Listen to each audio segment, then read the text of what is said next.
mais je ne suis pas sûr qu'on ait appris plus de choses sur eux. Bah oui, parce que l'adversité, en tout cas, était assez faible. L'Arabie Saoudite, donc la victoire 4-0 des Espagnols, la domination, et puis surtout une équipe espagnole qui a marqué très rapidement dans la rencontre. Yamin Yamal, d'ailleurs, qui a marqué, qui était titulaire. Après, on l'a mis tranquillement au frigo du côté de Luis de la Fuente. Il est sorti à la mi-temps, et donc la victoire est 4-0 des Espagnols. Bon, on a regardé le match ensemble sur le multi-écran de la chaîne.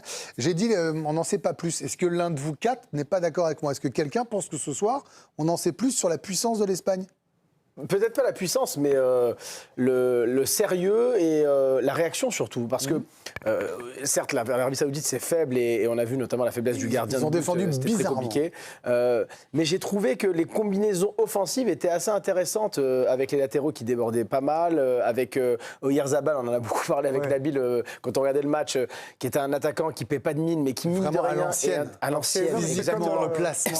C'est pas une star mondiale. Il se passe des choses. C'est pas une star mondiale, mais effectivement, quand il touche le ballon, et c'était le cas à l'Euro 2024 d'ailleurs, quand il touche le ballon, ça crée des décalages, ça permet aux autres joueurs qui sont évidemment beaucoup plus connus, beaucoup plus starifiés, Yamal, Olmo, de trouver des parce qu'il joue au Barça ou au Real. Voilà, et donc lui, honnêtement, il fait un bon match, il met 2 buts et il est à l'origine de pas mal de situations offensives. Donc ils n'ont pas montré aujourd'hui qu'ils allaient être un favori de la Coupe du Monde, loin de là, mais ils ont, je trouve, bien réagi après la contre-performance du premier match. Ils ont repris en tout cas l'étiquette qu'on leur a donnée avant la compétition. Là, ils reprennent l'étiquette parce qu'ils battent 4-0 l'Arabie Saoudite.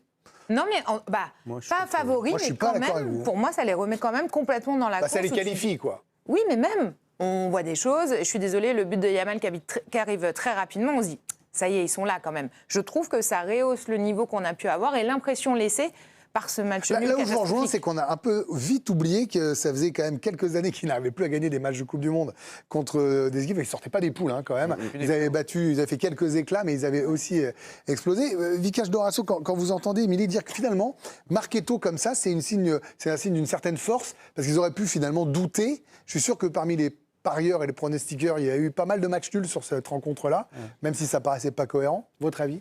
Je suis 100% d'accord avec elle. Je trouve qu'ils sont là de nouveau. Voilà. C'est l'Espagne, championne d'Europe, qui a Yamal dans ses rangs.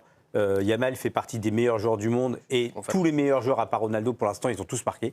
Il a même mis des doublés, donc lui, il revient, il marque. Ça y est, c'est parti. Et cette équipe va de nouveau être un candidat à la victoire. Ouais. Et puis il y a la montée en puissance de Lamine Yamal, parce que ça faisait un petit moment qu'il n'avait pas touché le ballon. Alors il y a eu ce choix de Luis de la Fuente de le titulariser et de le sortir à la pause. Et il a fait des choses bien. Il a remporté la majorité de ses duels, quasiment tous. Il a passé quelques dribbles. Après, sur certaines situations, on le sentait, il n'accélérait pas. Voilà, il était en mode diesel. On va voir comment il monte en puissance et comment il reprend du rythme. Et le voir également face à un autre adversaire d'un autre standing. Parce que de toute façon, Nabil, venons-en à Lamine Yamal, la superstar de cette équipe d'Espagne, quoi qu'on en dise, c'est lui, l'une des superstars annoncées de ce mondial.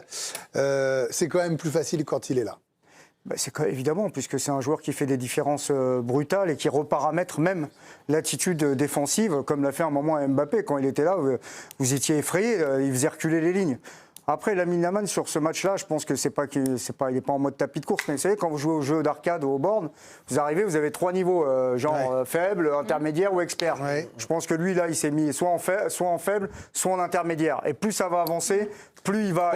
Par peur de se reblesser, par envie de rentrer tranquillement dans la compète reprendre du rythme, retrouver des repères. Aussi évoluer avec l'équipe d'Espagne et ses coéquipiers également, retrouver des automatismes. Après, l'Espagne, en fait, il y a 2 questions que je me pose pour terminer. C'est est-ce qu'ils seront toujours capables de changer de rythme en mettant de la verticalité sur les 2 côtés?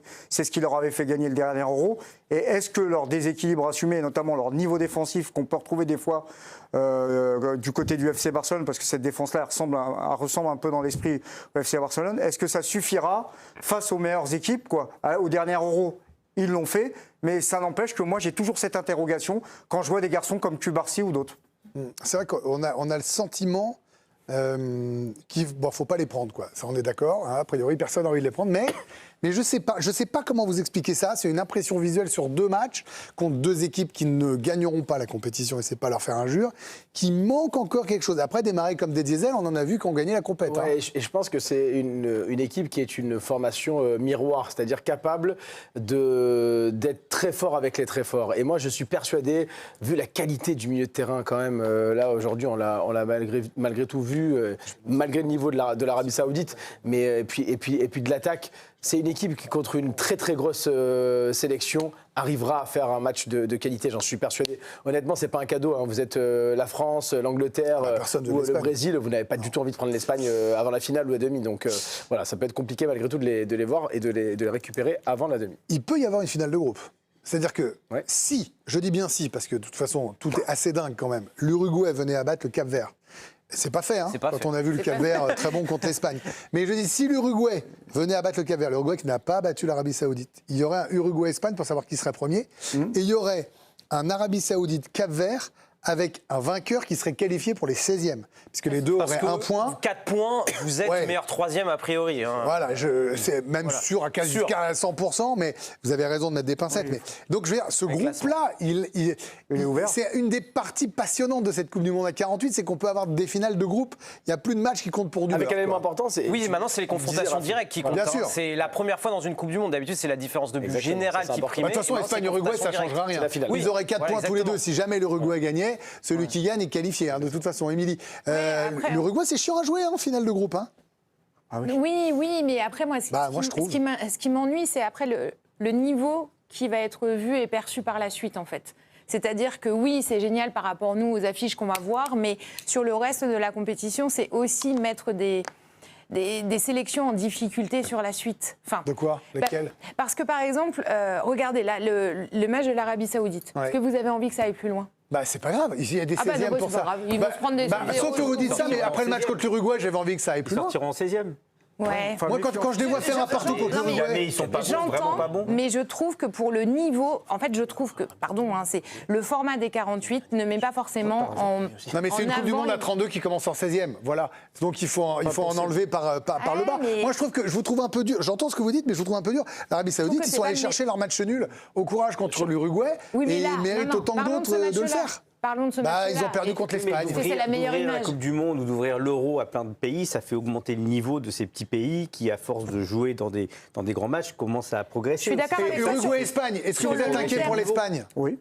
Attends, l'Uruguay, c'est une équipe costaude. Non, mais le favori, c'est l'Espagne. Ils n'ont pas battu le Cap-Vert encore, c'est tout à l'heure. Hein. Ils n'ont pas battu le Cap-Vert, mais en revanche, j'ai vu Uruguay-Arabie Saoudite. Alors, je veux bien que l'Arabie Saoudite, ils arrachaient un match nul. Oui. Mais en face, c'était Spiderman dans les buts. Non, mais je veux dire, ça n'arrive pas d'un match à l'autre. Et là, c'était pas Spiderman dans les buts face à l'Espagne, quoi. Bon, vous allez pouvoir jouer, que vous soyez bon ou nul, même quoi qu'en pense Émilie Ross. Vous allez peut-être gagner 10 000 €. Voilà, grâce à la chaîne L'équipe. Tirage au sort le lundi 20 juillet. 10 000 € mis en jeu tout au long de cette Coupe du Monde. Répondez à une simple question chaque jour pour être sélectionné. Quel joueur français va fêter sa 100e sélection face à l'Irak lundi? Est-ce que c'est 1, Kylian Mbappé, 2, Thierry Henry, 1 ou 2 par SMS? On le fait maintenant dimanche soir, tranquille, on n'en parle plus. Tac, c'est envoyé. 1 ou 2 par SMS au 7 10 21 pour tenter de gagner ces 10 000 € et être sélectionné. Dans un instant, on s'intéresse au bleu, J-1 avant le match contre l'Irak.